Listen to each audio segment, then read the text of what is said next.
You know, I made it. No, you missed. 1, 2, 3. What? Probably. We went to San Diego and we went to Chicano Park and we met Mario, who was a muralist. And culture was the main thing that it was exploding here, because culture is that what we were. Mario Terrero is an artist and a teacher, but he's not a teacher in like a traditional way as like teacher in a school. But he taught us a lot about you know, his culture and where he comes from, and a lot about the Chicanos. As Aztecs and Mayans and Chicanos, that's what Chicanos is different from, let's say, Latino. The Chicanos consider the Native Americanness, unlike the others, Latinos and Hispanics. This group of Mexican Americans, Chicanos, have taken over their neighborhood, and they're trying to make their neighborhood like they would like to see their neighborhood. I think it's amazing that his mural project, which is now the largest mural project in the United States, has come so far. It started in the 70s and now it's such a big part of the city. And I thought it was awesome that I could be a part of that. And in like 20 years, I'm definitely going back to the corner of Sampson and Logan because I painted the stop sign there. We went down to a neighborhood that they're trying to revitalize, where we got to paint.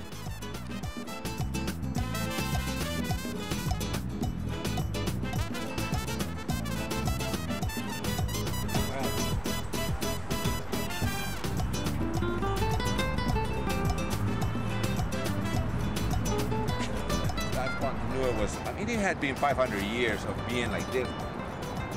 So now we are speaking out. And we're talking about, first of all, it was our own self.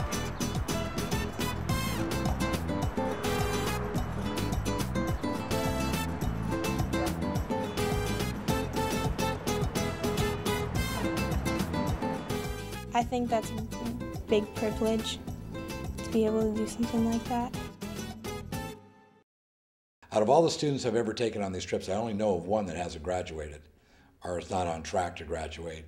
And we've been doing this a long time. If you could get 99% of your students who've experienced these trips stay in school, you know, don't you think that a university would be really interested in doing them more? I think so.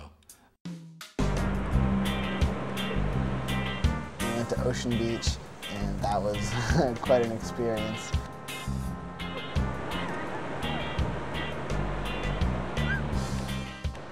Spent one whole day on the beach in a quintessential surf town.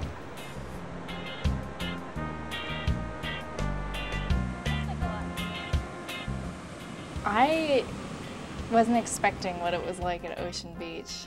It was a really surreal experience because I felt like Ocean Beach was kind of like straight out of a movie. Ocean Beach was a very different experience. The people there were very, very relaxed. I think that was what was the culture shock. It's like these people just like picked up their lives wherever they were in the U.S. and just like all spilled out into Ocean Beach. Just, you know, sleeping on the beach. They're just kind of like wanderers out there. They all know each other, and it was a really, really surreal place. It's one of the weirdest places I've ever been. Just seeing people interact like that. I really liked it. It was definitely different from any other place we went to on the trip. Drove up Highway 1 up into San Francisco. We stopped along the way to visit with some sea elephants who have a real special spot on the beach there, and it was pretty amazing to watch. Well, it was pretty amazing to watch the students watch the sea elephants, actually. That was fun.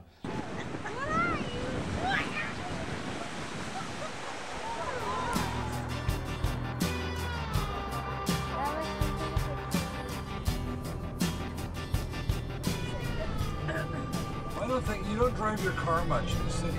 Now it's just like. I liked that we walked the Golden Gate Bridge because I didn't realize like how long and big it was. If you drive a car across it, you don't get a lot from it.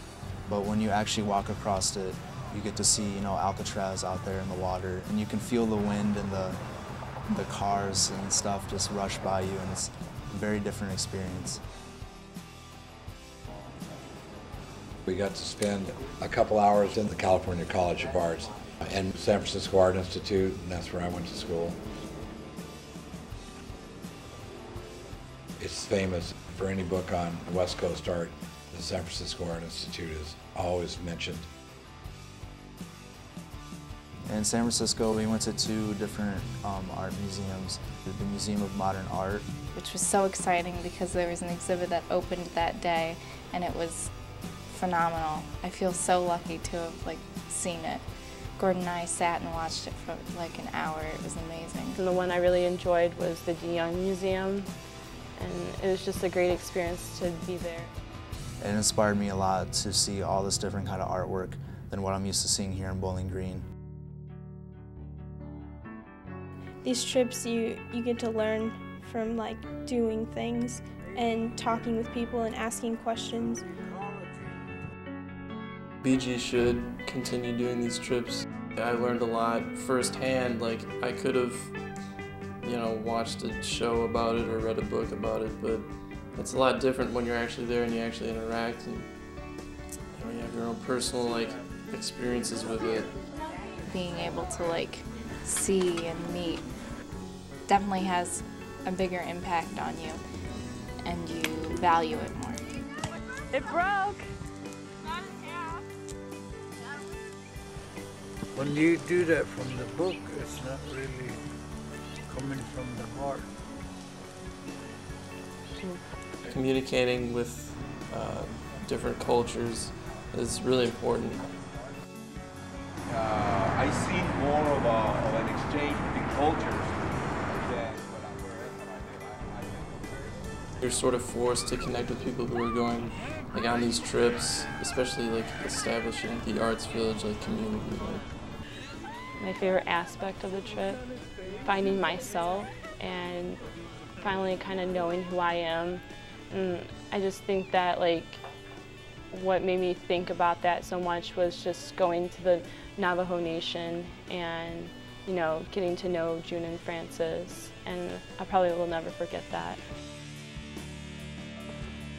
It definitely took me out of my comfort zone, definitely gave me a bigger perspective on life.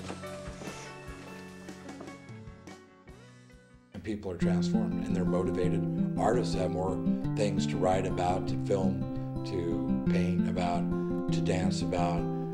Social workers understand what they're trying to do better, see how other cultures are handling their issues of poverty or violence or hunger. There are so many things that are going wrong today. And we feel when we have students come here, perhaps in the future, they will be able to correct some of these things.